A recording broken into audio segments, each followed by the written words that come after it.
মোদী সরকারের কর্মীদের পরপর ধামাক। ডিএর সঙ্গে বাড়তে পারে টিএ, এইচআরএ, পকেটে আসবে মোটা টাকা।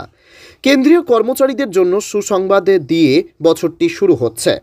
মহার্ঘ ভাতা বৃদ্ধির বিষয়টি নিশ্চিত হওয়ার পর এখন বাড়ি ভাড়া ভাতা অর্থাৎ এইচআরএ বৃদ্ধির পথও পরিষ্কার হয়ে গেছে। জানুয়ারি 2024 থেকে মহার্ঘ ভাতা বাড়ানোর ঘোষণা করার সাথে সাথে এইচআরএতেও একটি লাফ দেখা যাবে এবং এটি সংশোধন করা হবে। প্রসঙ্গত, কেন্দ্রীয় কর্মীদের মহার্ঘ ভাতা প্রায় 50% নিশ্চিত হয়ে গিয়েছে। আর 50% মহার্ঘ ভাতার ক্ষেত্রে এইচআরএতেও 3% সংশোধনের কথা বলা হয়েছে।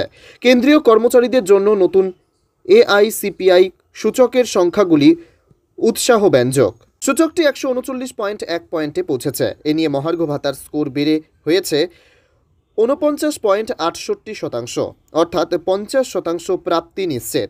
2023 সালের ডিসেম্বরের সূচকের সংখ্যা এখনও আসেনি। এতে পতন ঘটলেও 50% মূল্যস্ফীতি ভাতা নিশ্চিত। মহার্ঘ ভাতা বৃদ্ধির সাথে সাথে অন্যান্য ভাতা বাড়ানোর পথও পরিষ্কার করা হচ্ছে। মহার্ঘ ভাতা বর্তমানে 46%, তবে নিয়ম হলো এইচআরএ 50% পৌঁছালে তা সংশোধন করা হবে, যেমনটা হয়েছিল 2021 সালের জুলাইয়ে।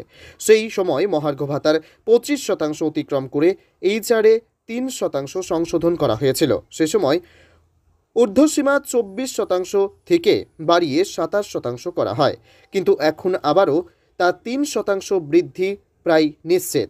পরবর্তী এইচআরএ সংশোধন 2023 সালের মার্চের মধ্যে ঘটতে পারে।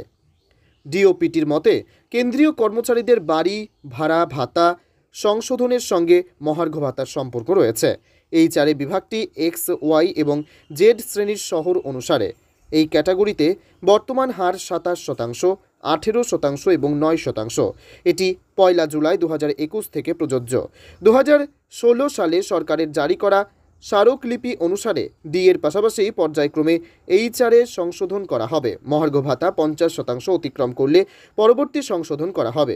এমন পরিস্থিতিতে 2024 সালে এমনটাই আশা করা হচ্ছে, কারণ নতুন মহার্ঘ ভাতা 2024 সালের জানুয়ারি থেকে প্রযোজ্য হবে। বাড়ি ভাড়া ভাতার পরবর্তী সংশোধন হবে 3%। এইচআরএর সর্বাধিক বিদ্যমান হার 27% থেকে 30%-এ উন্নীত হবে। জিএ 50% হলে এইচআরএ 30%, 20% এবং 10%-এ হবে। এক্স ক্যাটাগরিতে থাকা কেন্দ্রীয় কর্মচারীরা 27% এইচআরএ পাচ্ছেন, যা বেড়ে হবে 30%। একই সঙ্গে ওয়াই শ্রেণীর মানুষের ক্ষেত্রে তা 18% থেকে বাড়িয়ে 20% করা হবে। জেড শ্রেণীর মানুষের ক্ষেত্রে তা 9% থেকে বেড়ে 10% হবে।